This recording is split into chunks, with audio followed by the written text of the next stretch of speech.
Hey, you! Yeah, you! You're looking for a tool that probes your target for running HTTP services? Then get your hacker mask and don't miss this video. So, what do you need? We need tools. Lots of tools. Gotcha.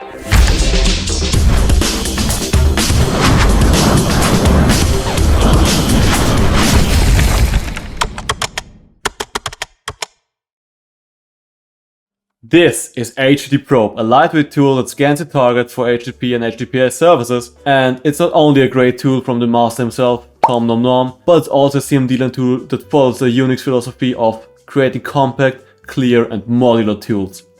Like many other Tomnomnom tools, you can pipe the output into other tools, creating even bigger and greater tools, or even whole automations.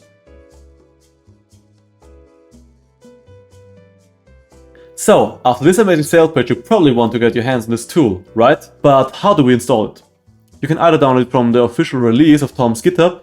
Here, just select the OS and CPU architecture, or simply run go install. For the latter, you might have to install Go beforehand, and this might be a little bit complicated, so I would recommend the first option. After you have installed HTTPROBE, you should be ready to go. So, after downloading the tool, how do we actually use it? And how does it work? To use HTTPROBE, you simply open your terminal, and if you're in the directory of your install, simply type echo with the domain you want to scan, followed by pipe. So you pipe the output from echo, which will be the domain, and pipe it into your HTTPROBE. But those scenarios are probably not saving you that much time. Scanning one target, who does it automatically, right? Let's create a file of domains that could be generated by other tools, or simply manually, or simply by reading the target scope. And let's pipe it with cat in our terminal into HTTPROBE and see what happens. And voila! This is where HTTPROBE shines. You can simply cut or pipe information into the tool and it scans it for HTTP or HTTPS services. But how does Mr. Tomnomnom's tool work? Or know which domain runs a server or not? The way HTTPROBE works without any additional parameters is by probing the common HTTP ports 80 and 443. This will work in most cases, but we might oversee some target with this approach. For example, web services that run on 8080 or some even more esoteric ports.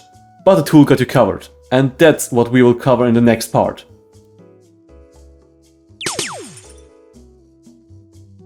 So how can we now get the most out of this tool? Herefore, we have multiple options. For example, in order to probe non-com ports, like for example 8080 or 6969, nice, we can use the P flag with either HTTP or HTTPS, followed by a colon and the port number we want to additionally probe. This will probably look something like this. But wait, there's even more. If we want to change the concurrency in order to speed up our probing, we can simply use the C flag, followed by the number of threads we want to use. If we want to change the timeout duration, we simply use the T flag, followed by the amount of time we want to wait before we want to time out in milliseconds. And if we want to use our own ports for probing and only our own ports and not want to spam port 80 and 443, we can use the S flag in order to skip those common ports. And last, if you don't want to probe your HTTP after HTTPS has already been detected, you simply use the probably most easy to remember flag -- prefer -HTTPS.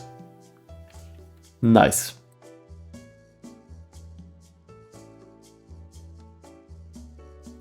So that was HTTPROBE.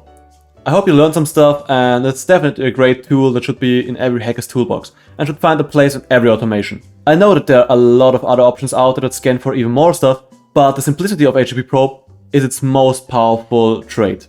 Simply chaining this tool with other tools makes me feel like a hacking genius. And I really hope that I showed you a new tool that you might use in your automation. And I will see you in the next video to present you other cool hacking tools.